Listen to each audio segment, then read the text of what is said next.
अस्सलाम वालेकुम, मैं हूँ नादिया तनवीर। आज हम जो है अपने क्वेश्चंस को कंटिन्यू करते हैं, ठीक है। सबसे पहले तो मैं देख लूँ कि मैंने किन किन के क्वेश्चंस के आंसर दे दिए हैं। बाकी फिर हम अपनी वीडियो वहीं से कंटिन्यू करेंगे जहाँ से मैंने कल छोड़ी थी। तो जनाब मैंने दे दिया था रिप्लाई सईदा जिया के मैसेज का, इकरा यूनस का, आयशा आसिम का और आफरीन का जो है अभी मेरा पे पेंडिंग है। अच्छा, पूजा सूद का भी मैंने दे दिया था। आफरीन का मैं रिप्लाई एंड पे करूँगी क्योंकि थोड़ा सा इंटरेस्टिंग है। मैंने सोचा थोड़ा सा डिटेल में आप लोगों को अपनी रूटीन बताऊँगी। मारिया का भी मैंने दे दिया था और ज़ुरार लाना का भी दे दिया था, मुमिना सुहेल का भी दे दिया था और मिसेस नुमान दुरानी का भी दे दिया था कमोपेश। अब जनाब हम आगे करेंगे जी। महशर शेख अंबर लाहौर से हैं, ठीक है। महशर शेख हैं इंडिया से, अंबर हैं लाहौर से और जी नबीला शफ़ीक हैं, इन्होंने अपनी लोकेशन नहीं बताई। कशमाला हैं जिनका आईडी तारिक बॉय है। मुबीना शहज़ादी हैं और कुक बेक इन होम जज़ा हैं। रिदा हारिस हैं और तंजीला फ्रॉम कोहाट है। और ये मेरा पेन गुम गया था तो फिर मैंने हानिया शेख का नाम पेंसिल से लिखा। और फिर गुलबेग है मुंबई थाने मुंब्रा से और रोज़ भी हैं, ठीक है। चलिए जनाब अब इनके क्वेश्चंस के आंसर देंगे। वीडियो करते हैं स्टार्ट जहाँ से मैंने छोड़ी थी। ओके जी। तो जनाब पहला क्वेश्चन जो हम ले रहे हैं वो जी महशर शेख का है। उन्होंने कहा जी बेस्ट स्पॉन्ज कौन सा है क्रीम केक्स के लिए, कौन सा हमें यूज़ करना चाहिए अगर हम मेरा चॉकलेट फज केक की रेसिपी बनाते हैं तो उसे सूख करना है। जी बिल्कुल महशर, मुझे तो ऑयल बेस्ड केक्स अच्छे लगते हैं। जितने भी ऑयल बेस्ड केक होते हैं ना वो क्रीम केक के लिए, फॉन्डेंट केक के लिए बेस्ट होते हैं। ये जो ड्राई केक्स होते हैं ना, जैसे 100 ग्राम मैदा, 100 ग्राम चीनी और 4 अंडों वाला, वो मुझे अच्छा नहीं लगता। आप जितना केक को अच्छा सूख करते हो ना, क्लाइंट उतना पसंद करते हैं सॉफ्ट एंड जूसी केक। तो जो फज केक है ना, उसको आपने अगर सपोज़ 50 ग्राम सिरप लेते हो ना आप आम केक के लिए, तो आपने फज केक के लिए 25 ग्राम लेना है। हाफ़ क्वांटिटी कर देनी है, लेकिन सोख ज़रूर करना है। बस इतना ज़्यादा नहीं, क्योंकि फज ऑलरेडी बहुत सॉफ्ट होता है। अगर आप उसे ज़्यादा सोख करोगे तो वो टूटने का डर होता है, ठीक है। तो ये आपके क्वेश्चन का रिप्लाई है कि आपने ऑयल बेस यूज़ करोगे ना स्पॉन्ज, वो सबसे अच्छे होते हैं। अच्छा जी, अंबर ने लाहौर से पूछा लेयर्स वाली क्रीम चीज़ फ्रॉस्टिंग बता दें। अंबर, उसमें तो कोई मुश्किल नहीं है। बाज़ार वाली आप क्रीम चीज़ लो, किसी भी अच्छे ब्रांड के लो, फिलाडेल्फिया की ले लो, पक की ले लो, प्राइमा की ले लो। अच्छा जी, उनको आपने जैसे मैंने बताया व्हिप क्रीम ली, उसको अच्छे से बीट किया, उसके अंदर ये डाली क्रीम चीज़ और साथ में डालनी है डेयरी क्रीम थोड़ी सी, वो आप डालो, बेहतरीन सी फ्रॉस्टिंग तैयार हो जाएगी। जिस मर्ज़ी केक पे करो और क्लाइंट बस उंगलियां ही चाटते रह जाएंगे कि यार इतना को मज़े का केक, बहुत ही ज़बरदस्त केक बन जाता है। ठीक हो क्या। अच्छा जी, अब है नबीला शफ़ीक। इन्होंने कहा है कैरेट केक में 270 ग्राम शुगर ज़्यादा लग रही है और इसकी हाइट भी ज़्यादा नहीं है, आपने बेकिंग पाउडर नहीं डाला था। नबीला, मैंने बेकिंग पाउडर डाला था, 2 टीस्पून मैंने डाला था। जो ड्राई केक्स होते हैं ना उनकी हाइट नहीं होती है, वो राइस नहीं होते हैं ड्राई केक्स, ये आप याद रखिएगा। आप कैरेट केक देख लो, आप बन केक देख लो, आप टी केक्स देख लो, उनके अंदर हम जितना पैन में डालते हैं वो उतना ही राइस होते हैं, उससे ज़्यादा नहीं होते। ये ड्राई केक्स होते हैं। जो स्पॉन्ज केक्स होते हैं ना, जो के हम जो बेकिंग के लिए मतलब फ्रॉस्टिंग और कस्टमाइज केक्स बनाते हैं, वो राइस होते हैं। अच्छा, इसके अंदर बेकिंग पाउडर से ये सॉफ्टनेस आती है। दूसरी बात 270 ग्राम शुगर बिल्कुल ज़्यादा नहीं है, आप इकट्ठा करके देख रहे हो। 100 ग्राम शुगर जो हमने कैरमल में डालनी है ना, कैरमल सॉस बनाने के लिए, जब शुगर कैरमलाइज होती है वो इतनी मीठी नहीं रहती। और आपने देखा कि मैंने जो कैरमल सिरप बनाया था तो अच्छी तरह से बर्न हो गई थी जो हमारी शुगर थी। तो आप अगर उसको चम्मच से चख भी लोगी ना तो उसमें मिठास आपको हाफ से भी हाफ फील होगी, क्योंकि उसमें मैंने पानी भी तो डाला है ना 60 ग्राम।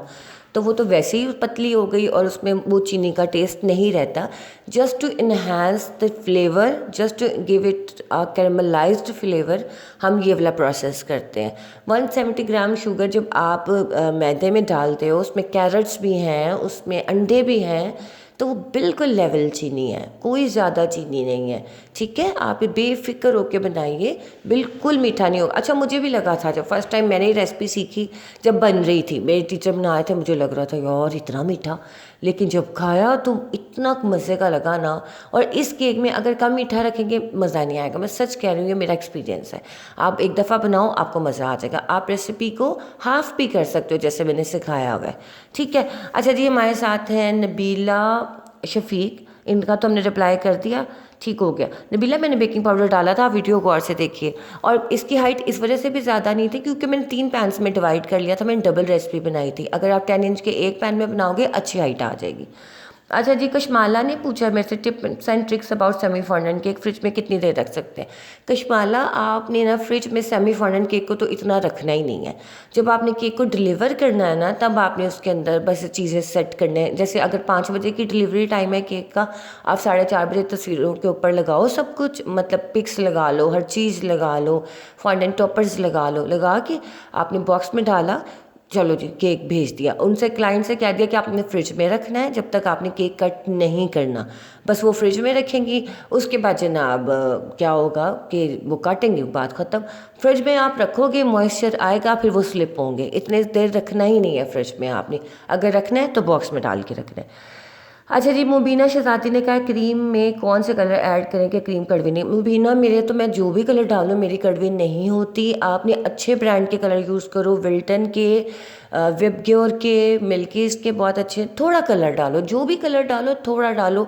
क्लाइंट अगर आपसे क्रीम केक्स में डार्क कलर मांगे, उसको स्ट्रेट अवे बता दो कि भाई ये ब्लीड करता है, आपको कड़वी लगेगी क्रीम, लाइट कलर में बना लो। अगर वो तब भी ना माने, फिर एयर ब्रश यूज़ करो, उससे ज़रा भी करवाहट नहीं होती। अच्छे ब्रांड के यूज़ करने हैं। वो जो पतले पानी कलर्स होते हैं ना, सैक का मुझे नहीं पसंद। आप देखो कि अच्छा ब्रांड हो, जिसका आपको पता हो, जिसको गूगल करो आपको समझ आए कि हाँ जी ये ब्रांड है, उसके यूज़ करने हैं आपने कलर, अच्छे ब्रांड के। बाकी मैंने नाम बता दिए। कुक बेक इन होम, जिज़ा ने पूछा है बेबी ब्रेथ। जिज़ा ने मुझसे पूछा कि छोटे फ्लावर्स होते हैं, सब्ज़ रंग की टहनियाँ होती हैं, उसके ऊपर छोटे छोटे से वाइट फ्लावर्स होते हैं, तो उनका क्या नाम है। तो जिज़ा सुने, उसको बेबी ब्रेथ कहते हैं। और ये बेबी ब्रेथ आपको हर जगह से मिल जाते हैं। वैसे लाहौर में तो बड़े महंगे हुए हैं, 550 की स्टैम्प दे रहे हैं, 450 की स्टैम्प दे रहे हैं, इतनी सी चुन्नी सी तो ना। अच्छा, मैं एक बात बता दूं, baby breath are some kind poisonous, they are some kind poisonous हैं, मतलब सम सॉर्ट ऑफ पॉइजन इनमें होता है। जब भी बेबी ब्रेथ लगाएं, पहले क्लाइंट से पूछ लें कि आपको एलर्जी तो नहीं, कोई मसला तो नहीं। अब ये देखिए, आपसे बातें करते करते सारी मैंने चीज़ें असेंबल करनी। थैंक यू सो मच आप लोगों की वजह से मेरी अलमारी ठीक हो गई, कैबिनेट ठीक हो गई। अब हम सारी बारी बारी करेंगे, एक दिन ऐसे करेंगे। तो जैसा आपने जब भी लगाना है, क्लाइंट की कंसेंट ले के लगाना है कि भाई उनको एलर्जी तो नहीं इस फ्लावर से, देन यू विल अप्लाई। और इसको हमेशा स्टेम्स को आपने क्लीन रैप करके फिर केक में इंसर्ट करना है। पहले इनको धोते हैं फिर इंसर्ट करते हैं। मेरा कोई ऑर्डर आया मैं डिटेल में बताऊंगी, ठीक है। चलो, जिज़ा इसको कहते हैं बेबी ब्रेथ। देन रिदा हारिस ने पूछा कप केक रेसिपी से केक बन सकता है। नहीं सुनने, नहीं बन सकता रिदा। अगर कप केक्स की रेसिपी से ही केक्स बनने लग जाए ना, कुछ बन भी जाते हैं, लेकिन रेड वेलवेट नहीं बनता। अगर आप उससे बनाओगे आपका केक ख़राब हो जाएगा, क्योंकि उसकी कंसिस्टेंसी में इसकी कंसिस्टेंसी में ज़मीन आसमान का फ़र्क होता है, ठीक है। क्योंकि इनका बेकिंग टाइम फ़र्क होता है, उसके इंग्रेडिएंट्स फ़र्क होते हैं, उसके अंदर हमने सोक करना होता है केक को, हम कप केक को सोक नहीं करते, ठीक है। तो कप केक की रेसिपी से केक नहीं बनता। तंजीला ने पूछा है फॉन्डेंट टॉपर्स को ड्राई करने का और केक के ऊपर लगाने का।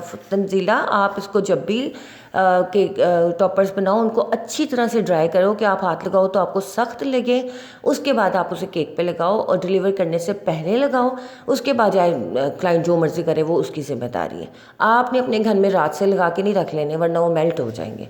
अच्छा जी, हानिया शेख ने पूछा है कि कौन सा कलर है जो हम जब कोई भी फॉन्ट लगाते हैं क्रीम के ऊपर तो वो मेल्ट क्यों हो जाता है। तो हानिया देखो, वो अगर आप फॉन्डेंट के लगाते हो ना, तो सोने वो तो चीनी है, चीनी जब भी क्रीम के ऊपर लगेगी उसने पिघलना ही है। आपने रात भर केक को रखना ही क्यों है, आपने नहीं रखना। बटर क्रीम पे नहीं फैलते, लेकिन उसके ऊपर फैल जाते हैं। नॉर्मली जो आम क्रीम होती है ना हमारी, व्हिप क्रीम, उस पर फैलते हैं।